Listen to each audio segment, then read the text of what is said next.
இயேசு கிறிஸ்துவின் இணையற்ற நாமத்தில் என் உள்ளங்கைகளில் உன்னை வரைந்து வைத்திருக்கிறேன் என்கிற ஆண்டவர் கொடுத்த வாக்குத்தத்தத்தோடு கூட சேர்ந்து கிறிஸ்துவில் விசுவாச ஊழியங்களின் சார்பில் உங்கள் அனைவருக்கும் என்னுடைய அன்பான வாழ்த்துதல்களை தெரிவித்துக் கொள்கிறேன். இன்றைய நாளுக்கான கோல்டன் ஆப்பிள் ஆமோஸ் தீர்க்கதரிசியின் புஸ்தகம் 8ஆம் அதிகாரம் 11ஆம் வசனம். கர்த்தருடைய வசனம் கேட்க கிடையாத பஞ்சத்தை அனுப்புவேன். இன்றைய செய்தியின் தலைப்பு, கர்த்தருடைய வசனம் கேட்க கிடையாத பஞ்சம் வரும். ஜனவரி மாதத்தின் கடைசி நாளுக்குள் நாம் நுழைந்திருக்கிறோம். கடந்த 31 நாட்களும் பரிசுத்த வேதாகமத்தை ஒரு நாள் கூட விடாமல் படித்து நீங்கள் தியானித்திருந்தால் நீங்கள் பாக்கியவான்கள்.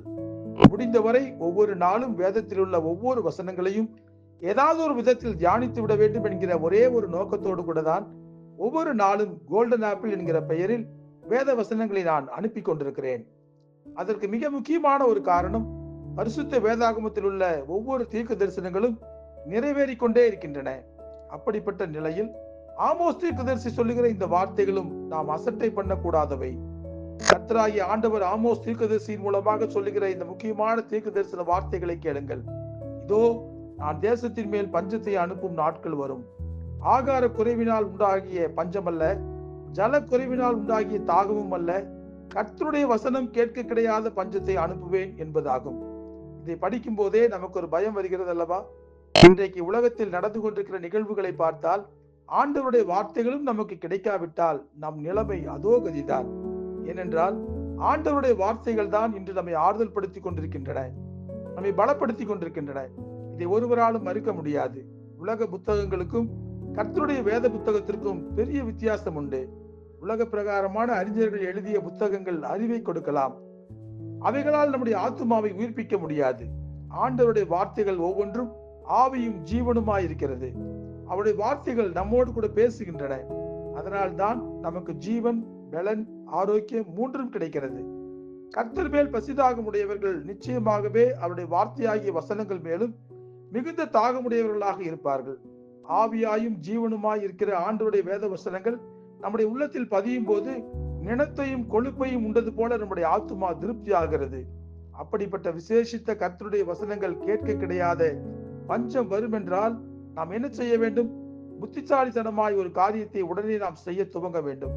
அது என்னவென்றால், இப்பொழுது நமது கையில் கொடுக்கப்பட்டிருக்கிற பரிசுத்த வேதாகமத்தில் உள்ள வசனங்களை இரவும் பகலும் படித்து அவற்றை தியானம் செய்ய வேண்டும். அப்படிப்பட்டவர்கள் பாக்கியவான்கள் என்று சங்கீதத்திலே வாசிக்கிறோம். கர்த்தருடைய வசனம் கேட்க கிடையாத பஞ்சத்தை ஆண்டவர் அனுப்பினால் அதற்கு முன்பாக வேதத்தை படித்து நம்முடைய மனதில் பதித்து வைத்துக் கொள்கிற ஆண்டவருடைய வசனங்கள் நம்மை பாதுகாக்கும், நம்மை வழி நடத்தும். இன்றைக்கு அநேக பேர் கர்த்தருடைய வேதத்தின் அருமை தெரியாமல் இருக்கிறார்கள். அதனால் அவர்களுக்கு கிடைக்கக்கூடிய ஆசீர்வாதங்களையும் பெற்றுக் கொள்ளாமல் இருக்கிறார்கள். உண்மையை சொல்ல போனால் பரிசுத்த வேதாகமத்தை படித்து முடிக்காத பரம்பரை கிறிஸ்தவர்களே அநேகர் இருக்கிறார்கள். நமக்கு ஆண்டவர் கொடுத்துள்ள மிகப்பெரிய பொக்கிஷம் பரிசுத்த வேதாகமம். ஒவ்வொரு நாளும் அதற்கென்று நேரம் ஒதுக்கி ஆண்டவருடைய வார்த்தைகளை படிப்பதை முக்கியமான பழக்கமாக நாம் மாற்றிக்கொள்ள வேண்டும். உமது வசனத்தை தியானிக்கும்படி குறித்த ஜாமுங்களுக்கு முன்னே என் கண்கள் விழித்துக் கொள்ளும் என்று தாவீது ராஜா சொல்லுகிறார். நாமும் அதே போல அதிகாலையில் எழுந்து முதலாவது தேவனுடைய வார்த்தைகளை வாசித்து நம்மை பலப்படுத்திக் கொள்ள வேண்டும். ஆண்டவரோடு பேசும்படியாக நாம் ஜெபிக்கும் போது ஆண்டவருடைய வார்த்தைகள் நம்மை ஆறுதல் படுத்தும். ஒரு ருசியான உணவை உண்பதற்கு நாம் எவ்வளவு முக்கியத்துவம் கொடுக்கிறோமோ அதை காட்டிலும் அதிகமாக பசி தாகத்தோடு ஆண்டவர் கொடுத்திருக்கிற வேத வசனங்களை நாம் வாசிக்க வேண்டும். வேத வசனங்களை வாசிக்க வாசிக்க நம்முடைய ஆத்துமா பூரிக்கும், செழித்திருக்கும். ஆகவே இந்த தீர்க்க தரிசன வார்த்தைகளை எச்சரிப்பாக எடுத்துக்கொண்டு இரவும் பகலும் கர்த்தருடைய வார்த்தைகளை வாசித்து தியானம் பண்ணுங்கள். நான் பயணம் செய்யும் போதெல்லாம் கையோடு பரிசுத்த வேதாகமத்தை சுமந்து கொண்டு செல்கிறேன். அதற்கு முக்கிய காரணம் இந்த தீர்க்க தரிசனம் தான். அதற்கேற்றாற் போல பரிசுத்த வேதாகமம் அச்சடிக்கப்படுவதை தடுப்பதற்கான நடவடிக்கைகள் எல்லாம் இப்பொழுது நடந்து கொண்டிருக்கின்றன. ஆகவே காலத்தை வீணடிக்காமல் ஆண்டவருடைய வார்த்தைகளை அனுதினமும் இருதயத்திலே பதித்து வைத்துக் கொள்ளுங்கள்.